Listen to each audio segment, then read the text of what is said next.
Hoje iremos começar mais uma aula do nosso curso de Teologia do Centro de Formação Apostólica, que tem como fundador e idealizador o pastor Sérgio Lourenço do Ministério em Defesa da Fé Apostólica. Eu sou a professora Maria. Nesta 7ª aula vamos abordar o seguinte tema: a verificação das Escrituras. Elas reivindicam inspiração. O Antigo Testamento declara-se escrito sob uma inspiração especial de Deus. A expressão "e Deus disse", ou equivalente, é usada mais de 2.600 vezes. A história, a lei, os salmos e as profecias são declarados escritos por homens sob inspiração especial de Deus. Êxodo capítulo 24 versículo 4, Êxodo capítulo 34 versículo 28, Josué capítulo 3 versículo 9, 2 Reis capítulo 17 versículo 13, Isaías capítulo 34 versículo 16, Isaías capítulo 59 versículo 21, Zacarias capítulo 7 versículo 12, Salmos capítulo 78 versículo 1, Provérbios capítulo 6 versículo 23. Cristo mesmo sancionou o Antigo Testamento, citou-o e viveu em harmonia com os seus ensinos. Ele aprovou a sua veracidade e autoridade, Mateus capítulo 5 versículo 18, João capítulo 10 versículo 35, Lucas capítulo 18 versículos 31 ao 33, Lucas capítulo 24 versículos 25 ao 44, Mateus capítulo 23 versículos 1 ao 2, Mateus capítulo 26 versículo 54. E o mesmo fizeram os apóstolos. Lucas capítulo 3 versículo 4, Romanos capítulo 3 versículo 2, 2 Timóteo capítulo 3 versículo 16, Hebreus capítulo 1 versículo 1, 2 Pedro capítulo 1 versículo 21, 2 Pedro capítulo 3 versículo 2, Atos capítulo 1 versículo 16, Atos capítulo 3 versículo 18, 1 Coríntios capítulo 2 versículos 9 ao 16. Arroga-se o Novo Testamento uma inspiração semelhante. Quanto à inspiração dos evangelhos é garantida pela promessa de Cristo de que o Espírito traria à mente dos apóstolos todas as coisas que ele lhes havia ensinado, e que o mesmo Espírito os guiaria em toda a verdade. Em todo o Novo Testamento ele se declara uma revelação mais completa e clara de Deus do que aquela dada no Antigo Testamento, e com absoluta autoridade declara a abrogação das leis antigas. Portanto, se o Antigo Testamento é inspirado, a mesma inspiração deve ter o Novo. Parece que Pedro procura colocar as epístolas de Paulo no mesmo nível dos livros do Antigo Testamento, 2 Pedro capítulo 3 versículos 15 ao 16, e Paulo e os demais apóstolos afirmam falar com a autoridade divina, 1 Coríntios capítulo 2 versículo 13, 1 Coríntios capítulo 14 versículo 31, 1 Tessalonicenses capítulo 2 versículo 13, capítulo 4 versículo 2, 2 Pedro capítulo 3 versículo 2, 1 João capítulo 1 versículo 5, Apocalipse 1 versículo 1. 2 dão a impressão de serem inspiradas. As Escrituras se dizem inspiradas, um exame delas revelará o fato de que seu caráter sustenta essa posição. A Bíblia, ao se apresentar em juízo, o faz com bom testemunho.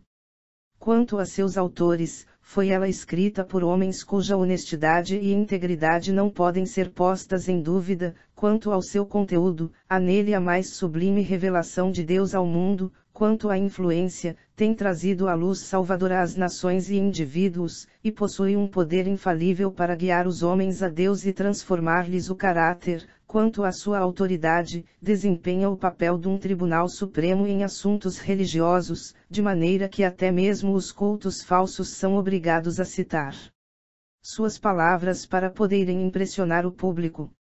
Falam sobre coisas específicas. Notemos, 1. Sua exatidão.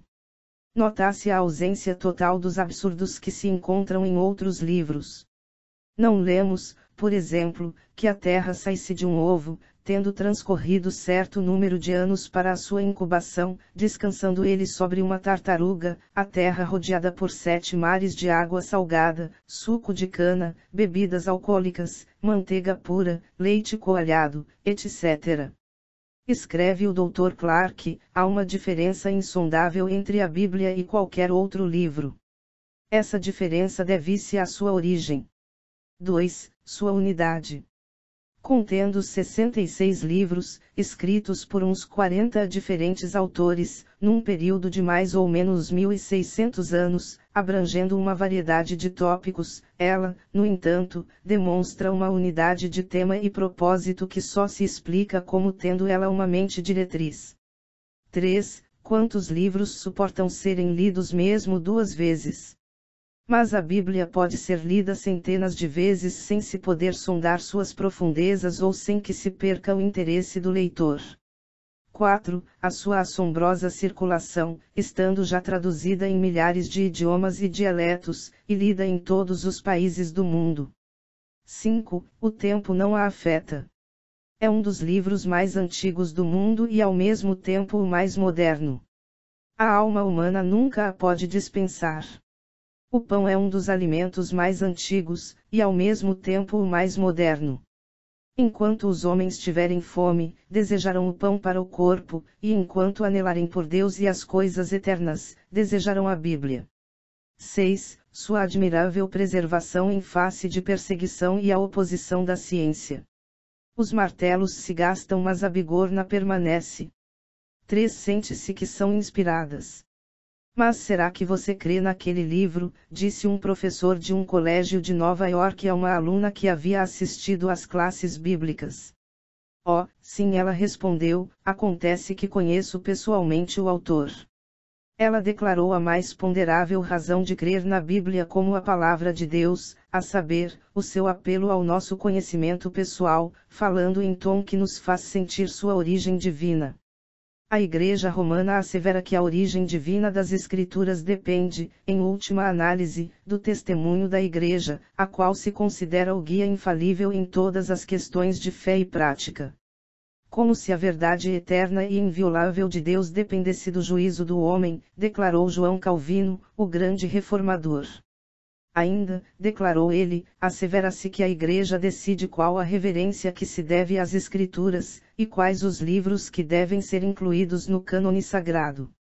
Esta interrogação, como saberemos que vieram de Deus as Escrituras, a não ser que haja uma decisão da Igreja, é tão tola quanto a seguinte pergunta: como discerniremos a luz das trevas, o branco do negro, o amargo do doce? O testemunho do Espírito é superior a todos os argumentos. Deus, na sua palavra, é a única testemunha fidedigna concernente a si mesmo, da mesma maneira a sua palavra não achará crença verdadeira nos corações dos homens enquanto não for selada pelo testemunho do seu Espírito. O mesmo Espírito que falou pelos profetas deve entrar em nossos corações para convencer-nos de que esses profetas fielmente entregaram a mensagem que Deus lhes confiara. Isaías capítulo 59 versículo 21. Que este então seja um assunto resolvido, aqueles que são ensinados internamente pelo Espírito Santo depositam confiança firme nas Escrituras, que as Escrituras são a sua própria evidência, que elas não podem legalmente estar sujeitas às provas e aos argumentos, mas sim que obtenham, pelo testemunho do Espírito, a confiança que merecem. Sendo assim, porque aduzimos evidências externas da exatidão das Escrituras e de seu merecimento geral. Fazemos isto primeiramente, não para poder crer que são certas, mas sim porque sentimos que são certas. Em segundo lugar, é natural motivo de alegria poder apontar evidências externas das coisas que cremos no coração. Finalmente, estas provas servem de veículo e receptáculo, por assim dizer, pelos quais podemos expressar em palavras a nossa convicção íntima, e dessa maneira estando sempre preparados para responder a qualquer que vos pedir a razão da esperança que há em vos. 1 Pedro. Capítulo 3 versículo 15. 4 provam ser inspiradas. O Dr. Eugene Stock disse, quando em menino, li uma história que me mostrou os diferentes meios pelos quais podemos ter certeza de que esta grande biblioteca de livros sagrados, a que chamamos Bíblia, é realmente a palavra de Deus, e sua revelação aos homens. O escritor da história havia explicado 3 classes de evidências, a histórica, a interna e a experimental.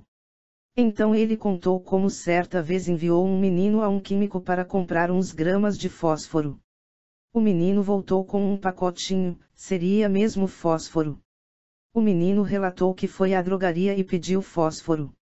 O químico foi às prateleiras, tirou uma substância de um frasco, colocou-a num pacotinho e lhe o deu. O menino o levou diretamente à casa.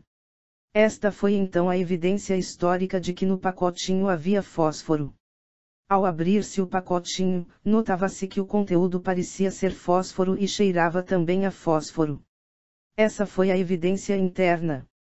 Quando ateou fogo à substância houve fortíssima combustão.